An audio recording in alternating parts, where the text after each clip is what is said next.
Eu sou o Dr. Douglas Lopes, apresentador do programa Fala Doctor, e hoje nós vamos falar de um assunto que faz parte de um cotidiano para quem é da odontologia e muitas vezes se trata dentro de um hospital, que é o tratamento odontológico para pacientes oncológicos. Quem vai apresentar, quem vai falar a respeito disso é a doutora Eva Castro Torriani. Doutora Eva, seja bem-vinda ao programa Fala Doctor. Muito obrigado por ter vindo aqui e estar falando do teu dia a dia, falando desse assunto tão importante para todos, né, que estão aí, e vocês saberem mais a respeito do tratamento odontológico para pacientes que têm câncer. Seja bem-vindo.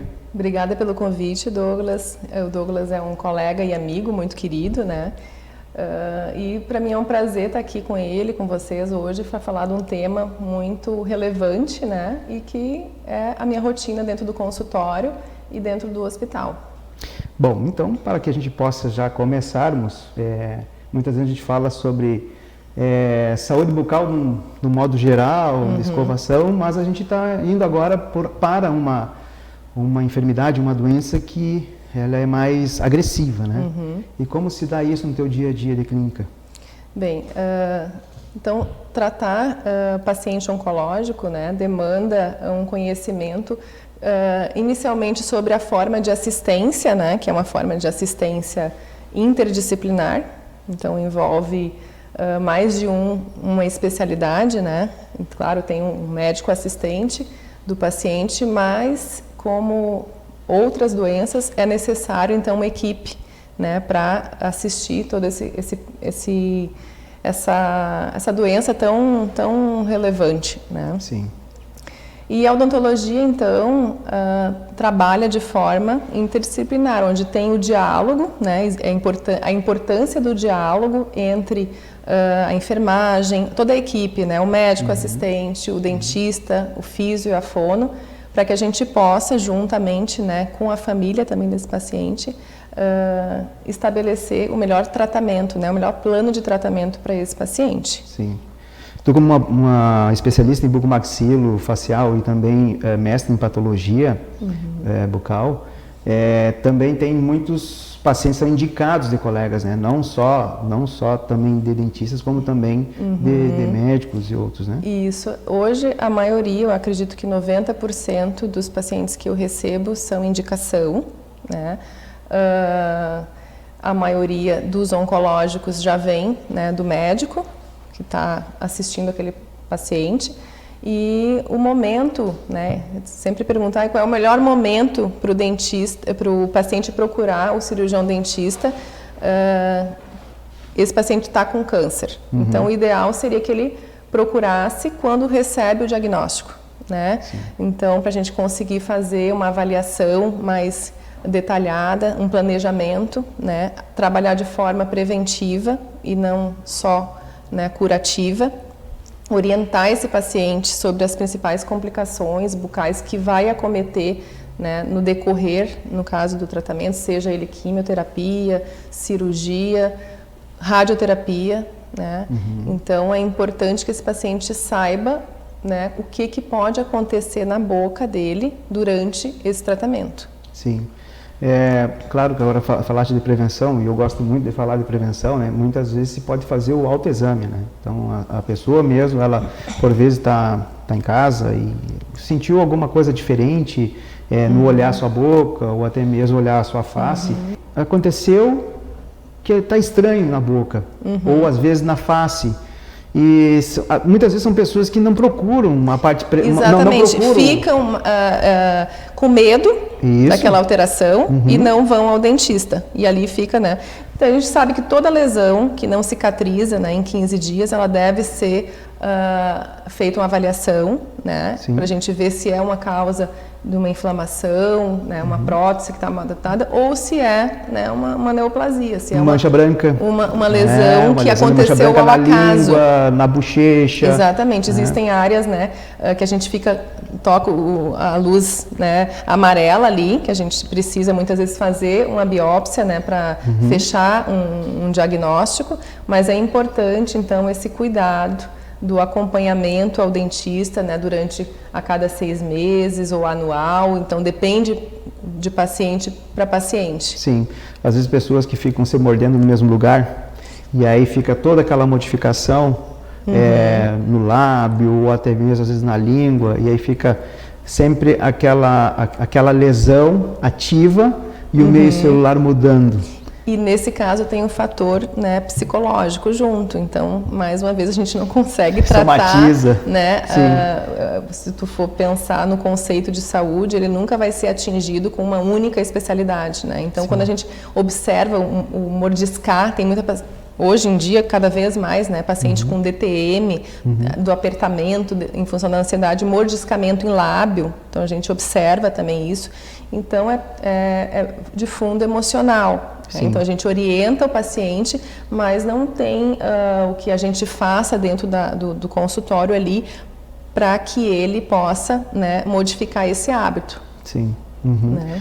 Em graus de diferenças de lesões neoplásicas, qual é que mais aparece na tua clínica? De neoplasia, olha, como eu estou trabalhando mais com paciente oncológico, né? Então eu acredito que o carcinoma espinocelular seja o mais frequente, né? Agora fala a respeito dele, como que é. Então, geralmente pacientes acima de 40 anos, né? O perfil do paciente agricultor, pele clara, né? Que se expõe ao sol, não usa chapéu, não usa filtro, né? São candidatos, no caso, inicialmente a alteração do lábio, né? Uma queilite começa inicialmente, depois uma ferida que não cicatriza, né? E a gente vai fazer uma biópsia e dá um câncer de lábio, né? Um carcinoma espinocelular. Pacientes fumantes também que começaram bem cedo, né? Aliado então ao álcool, a gente sabe que o álcool ele é um potencializador do efeito do tabaco, né? Ele por si só ele não causaria essa mutação na célula, mas ele torna o ambiente mais permeável para a atuação do cigarro, né? Sim. Então, o que eu tenho visto também fora essas lesões, né, neoplásicas são lesões por sífilis, né, que acontece, né, com uma certa frequência. Papiloma. Papiloma também, né, em criança às vezes, né, e muitas lesões intraósseas, lesões não neoplásicas, inflamatórias, cistos apicais, né, que muitas vezes tem que descomprimir, que são cistos que envolvem estruturas, né, mais importantes. Então a gente tem pego bastante dessas patologias, né? Se fora os oncológicos, daí é outro tipo de lesão. Sim. Falando de fatores etiológicos e também na carga genética, e também acomete mais em homem ou mulher? Olha, homens são mais acometidos, né? Então agora está se equiparando, porque a mulher já começou a fumar mais, já começou a beber, Sim. Então está se equiparando daí o número de casos, Sim. né? Isso também tem que associar também a má higiene, né? Porque muitas pessoas que não têm uma boa higiene usam prótese, deixa aquela prótese mal adaptada, com bastante placa bacteriana, e aí você já tem uma lesão, e essa lesão ela tem uma propensão aí para a neoplasia, então isso ajuda bastante. Exatamente, então, traumas, né? Má higiene, né? Má higiene. Isso. Alguma doença sistêmica junto, né? É uma associação, né? Por isso que precisa de um tratamento multidisciplinar. Exatamente. Porque no momento que aquele paciente está ali, né, vai ter que precisar de uma equipe toda para que se possa não só porque quando se faz uma cirurgia, por exemplo, tem cirurgias que elas são mutiladoras. Exatamente. São cirurgias que acaba tirando uma parte da mandíbula, ou por vezes uma parte de tecido mole, lábio, né? Então ela é muito invasiva. E por isso que a gente precisa muitas vezes assim receber esse paciente antes, né? Para que a gente possa pensar num planejamento pós-cirurgia, né? Como é que esse paciente ele vai comer depois, como é que ele vai falar, como é que ele vai viver, porque isso repercute muito, né, na qualidade de vida do paciente. Sem dúvida. Então é feita essa avaliação inicial, né, dentro para a gente saber qual tratamento ele vai fazer, né?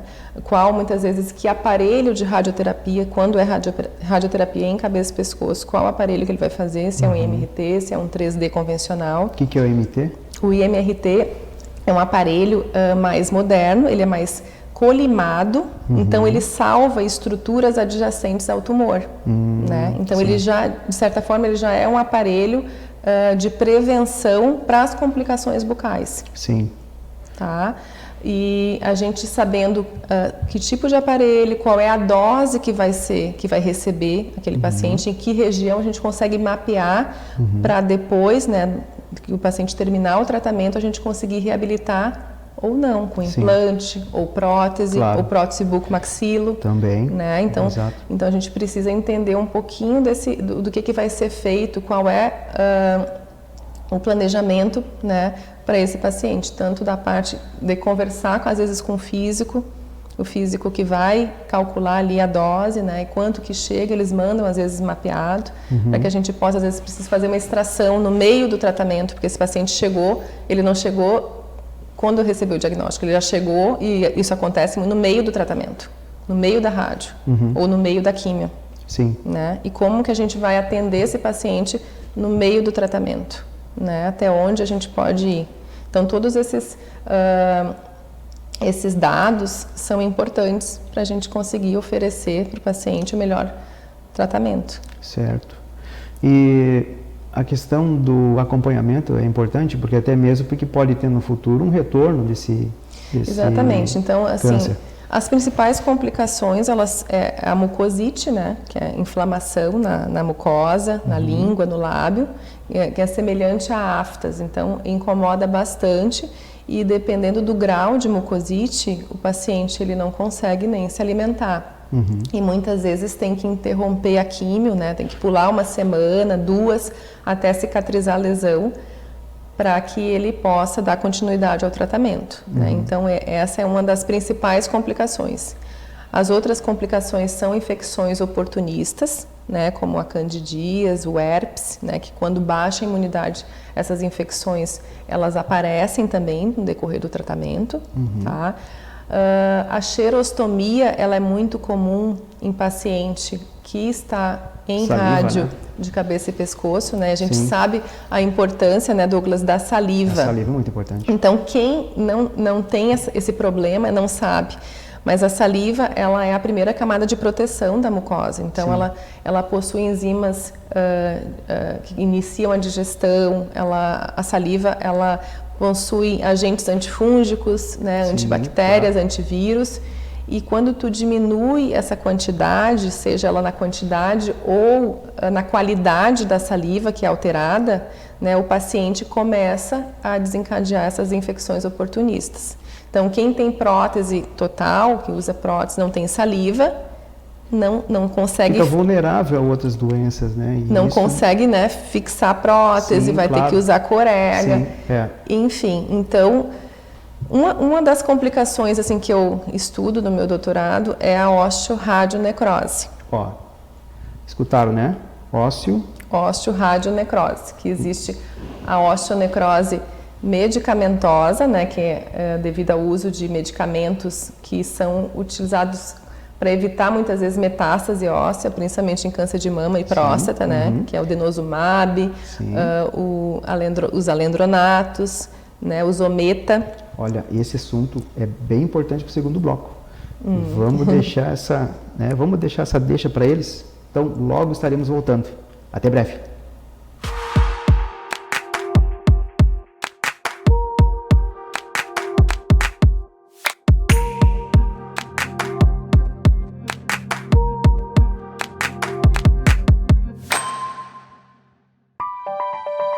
Um belo sorriso conquista.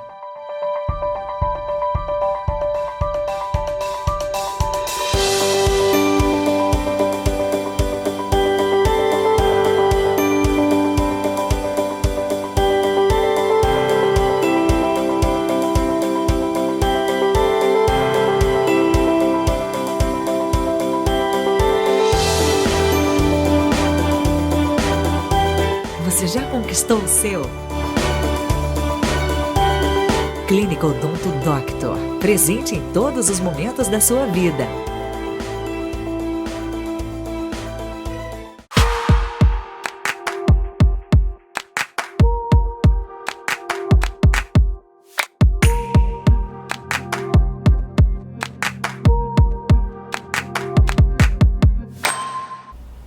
Então voltamos ao segundo bloco.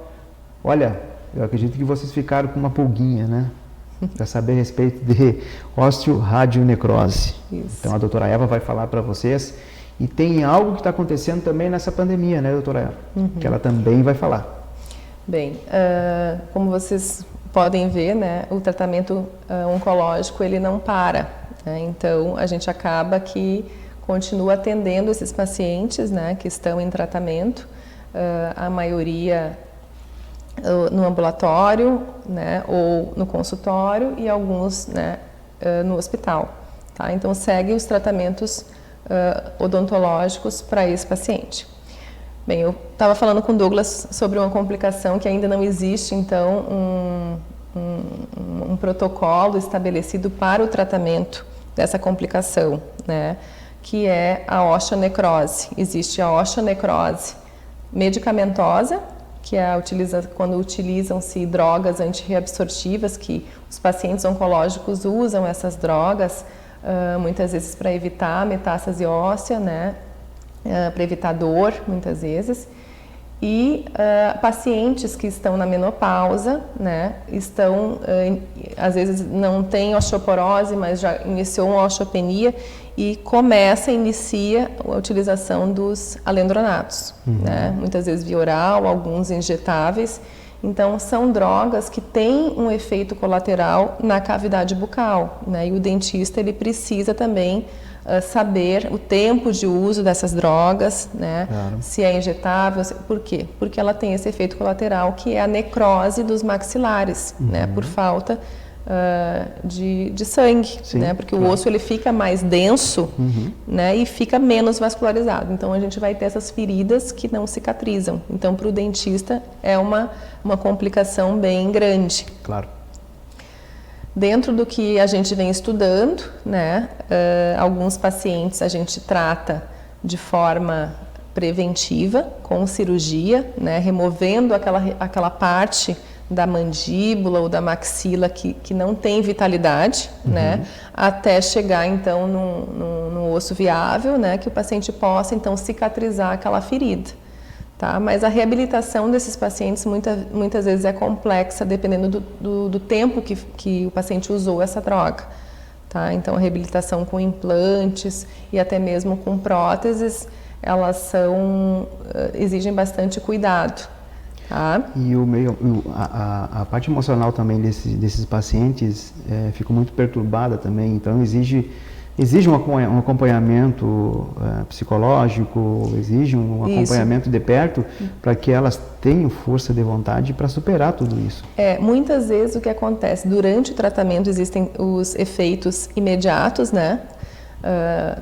Do tratamento, existem muitas vezes efeitos tardios e muitas vezes danos irreversíveis, como é o caso da osteoradionecrose, né, que acomete pacientes que estão em radioterapia, muitas vezes que não têm a possibilidade de fazer um IMRT, como foi conversado no bloco anterior, né? Então eles fazem uma radioterapia mais agressiva, mais abrangente, e esse efeito colateral ele se agrava, né? Então, impedindo muitas vezes o paciente de fazer uma reabilitação, né? Como a gente gostaria de fazer, devolver sorriso, devolver função mastigatória, né? Então, esse paciente ele passa a ter essa sequela, né? Muitas vezes danos irreversíveis nas glândulas salivares. Então, ele não vai mais, ele não vai mais produzir saliva, sim, né? E ou vai produzir de uma forma muito pequena, então vai começar a acontecer complicações até na vida, né, emocional. Emocional, né? Sim. Porque tudo vai perturbando ele, né? Aí não tem saliva, aí tem que não tem saliva, água. Não consegue reter a prótese, muitas vezes, já não sai de casa em função disso, fica mais recluso. Propício, se tem dente para mais cárie. Exatamente. Então começa a complicar muita coisa, e até mesmo vai querer fazer um tratamento ortodôntico, já tem vários impedimentos, vai querer fazer um tratamento com implante, também vai ter impedimento, por isso tem que ser muito bem planejado, volta de novo daí as especialidades e exatamente. tudo, né? Porque tudo isso também tem que ir somando. E nessa soma tem que ter alguém que esteja do lado desse paciente para que faça com que ele tenha uma força de vontade de viver também, né? De ter a sua qualidade de vida. E essa qualidade de vida, a gente também é responsável por isso. Porque nós, da área da saúde, o que a gente preza pelo paciente é o seu bem-estar, a sua qualidade de vida. Então a gente está aqui para isso, para ajudar, né, fazer com que ele se sinta bem, que tenha esse apoio, né, que tenha esse apoio. E hoje os recursos existem, né, a evolução, a tecnologia, as técnicas, né, tá fazendo doutorado agora, algo de novo está vindo aí, tua tese vai ser defendida daqui a um tempo, né, então tudo isso é em prol da saúde, né, da qualidade de vida de cada um. E mais uma vez a gente cai na interdisciplinaridade, né, Douglas, porque dentro da minha área cirurgia, né, muitas vezes o paciente é encaminhado para fazer um procedimento cirúrgico e eu avaliando toda a parte, né, clínica desse paciente, a anamnese bem feita, muitas vezes eu opto por não fazer extração, né, fazer um tratamento de canal, sepultar algum dente, né, pelo risco de ter uma complicação maior. Então a gente precisa conversar, né, entre nós, dentistas, Sim. também para conseguir esse plano de tratamento mais específico, né, estratificar os riscos, claro, no caso sim. do tratamento. Por vezes pessoas, né, da terceira idade já vêm com um problema sistêmico ou estão mais debilitados e acontece de ter um diagnóstico de câncer bucal, então o sofrimento é maior. Então são cuidados. Mas como tu falou, existem recursos, né, que dentista, a gente orienta esses pacientes desde a pasta de dente adequada, né, para esses pacientes como que vão é ter uma pasta sem lauril sulfato de sódio, né? Que o lauril sulfato de sódio ele irrita muito a mucosa, né? Um paciente que já tem predisposição vai fazer um regime, um esquema que vai desenvolver provavelmente a mucosite, então seria interessante que ele não utilizasse essas pastas comuns, né, que a gente utiliza, Sim. compra no mercado. Então seria ideal ele utilizar uma pasta sem o lauril sulfato de sódio. Que chegando na farmácia... Farmácia eu indico bastante a Cariax, né? Mas existem outras marcas, a da Kim, que é uma linha que é mais específica para paciente oncológico. Dentro, além da pasta de dente, a gente também indica a saliva artificial, né? Sim, claro. Kindrate, né? Existem também alguns géis para proteção da mucosa, né? Então, dependendo do grau da mucosite, a gente prescreve também esses géis, né? Que vai ajudar também. E o tratamento, assim, padrão ouro seria a laser terapia, né? Sim. Então, o laser, ele é muito indicado, principalmente de forma preventiva, né? Claro que quando o paciente ele já tem as lesões, o laser vai atuar também, diminuindo a inflamação, né, a analgesia, mas quando é feito de forma preventiva, o grau de mucosite ele fica muito baixo, então o paciente consegue se alimentar via oral, ele vai conseguir fazer o tratamento, né, não interromper o tratamento. E isso é muito bom, a gente vibra com o paciente, né? A gente acaba vendo quase todos os dias o paciente oncológico. Esse é um retorno bom, né? Muito bom. Quando muito se tem bom, muito bom. Aquele progresso, aquele sucesso de que está cada vez melhor isso aí. E tu chama... Tu tem um período de chamada deles, né? Sim. A gente geralmente estabelece ali no D1 da químio, né? Ou no D1 da rádio. O de rádio a gente vê, geralmente fazem em torno de 33 sessões, 29. A gente vê diariamente da radioterapia. Sim. Né? Existem outros tratamentos com fluorterapia para o paciente da rádio para evitar cárie de radiação, que é muito comum também. E o paciente que está em químio, a gente faz o protocolo de 5 sessões, né, no D1 até o D5. Sim. E avalia. E isso vai alterando também, dependendo do tipo de químio que ele vai fazer. Qual foi o paciente mais jovem que tu teve? Eu tive pacientes, crianças bastantes, né, com leucemia. Então, paciente de 3 aninhos, né? E 7 anos, enfim, paciente adulto. E esses pacientes jovens, parece mais forte assim? Então, a gente se envolve, acaba se envolvendo ainda mais depois que a gente tem filho, né? Mas existe, assim, uma chance muito grande de sucesso do tratamento quando o paciente é bem jovem, né? Com o diagnóstico feito precoce. Então, a maioria desses pacientes, né, criança, eles conseguem a cura, né? Sim. Então, a gente fica muito positivo e dando sempre o melhor, né? Tentando fazer essa transdisciplinariedade, que é tu tá ali muitas vezes como uma força, né? No caso, para o familiar, que muitas vezes precisa, né? Sim. Durante esse período.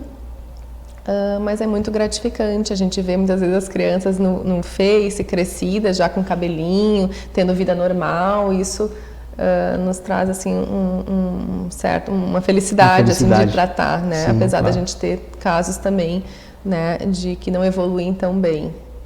Atualmente, em termos de evolução tecnológica e evolução de medicamento, o que tu tens a falar a respeito disso? Olha, as drogas, elas estão em constante processo, né, de benefício. Cada vez mais os pacientes, né, têm cânceres que são muitas vezes tratados como uma doença crônica, né? Eles provavelmente, dependendo da idade, não vão morrer do câncer em si, né? Então, cada vez mais as drogas, elas estão, né, conseguindo conter. Porém, existem os efeitos colaterais, né? E muitas vezes a droga, aquele esquema, ele está sendo positivo no combate ao câncer, porém os efeitos colaterais estão sendo muito agressivos. E aí precisa trocar o esquema, né? Para que exista um equilíbrio, né, entre os efeitos e o tratamento em si. E os exames, a parte no caso a tecnologia é relacionada mais aos exames, né? Com diagnósticos mais precisos. Sim, existem, né, no caso, a cintilografia, que é feita, né, aqui em Santa Maria, e alguns exames como o PET-CT, que ainda não é feito aqui, né, que eles vão, no caso, a Porto Alegre, para observar, então, se essas lesões, elas regrediram, já sumiram ou estão evoluindo mal, né, um exame mais apurado, digamos assim, que é com fármaco radioativo, né, que eles fazem a indução, um tecnécio, e depois eles fazem a tomografia, né, para avaliar exatamente isso aí, se tem alguma captação em algum outro lugar, se essa captação está diminuindo. E para nós ela é muito importante também, né? Às vezes tu tem uma área em mandíbula que ela vai captar regiões que têm o metabolismo mais acelerado, isso para lesões ósseas, né? Sim. E muitas vezes se confunde, né, com a osteonecrose dos maxilares com uma metástase em mandíbula, por exemplo. Então tem que ter muito cuidado para nós dentistas não irradiarmos, né, quando for, no caso, uma metástase. Sim, claro. Bom, doutora Eva, estamos chegando ao final do programa. Então, gostaria que tu deixasse uma mensagem, né, de tudo que tu tua experiência toda, tudo que tu já viu. Deixa uma mensagem para esse público que está nos assistindo nesse momento. Então, eu gostaria de agradecer, né, a todos os pacientes que passaram por mim, né, e os pacientes que estão passando pelo tratamento oncológico. Dizer que é muito gratificante, né, e difícil também atender, mas que a gente vai fazer sempre o melhor. Estaremos sempre juntos, né, desde o início do tratamento até o final. E contem sempre comigo. Maravilha. Eva, muito obrigado por ter vindo aqui. Obrigado por dar esse tempo a nós que estamos aqui te assistindo, não é? E é um prazer. E quero que venha mais vezes. Sinta-se convidado. Te agradeço, Douglas. Parabéns pelo teu trabalho. Obrigada. Que é um trabalho árduo, mas é um trabalho que a gente chama de vocação, né? A gente chama de vocação. Cada pessoa, ela tem a sua vocação dentro do seu trabalho. Eu já conheço há muito tempo, né? E ela tem essa vocação, além de ser uma guerreira, é um ser humano formidável. Obrigada, Douglas. Agradeço. Muito obrigado. Até mais. Obrigado a você que está nos assistindo. E logo no próximo programa vocês terão aí também um assunto muito relevante, né, que vai servir tanto para os grandes como também para os pequenos. Legal. Legal, né? Então, uma boa noite a todos. Fiquem com Deus.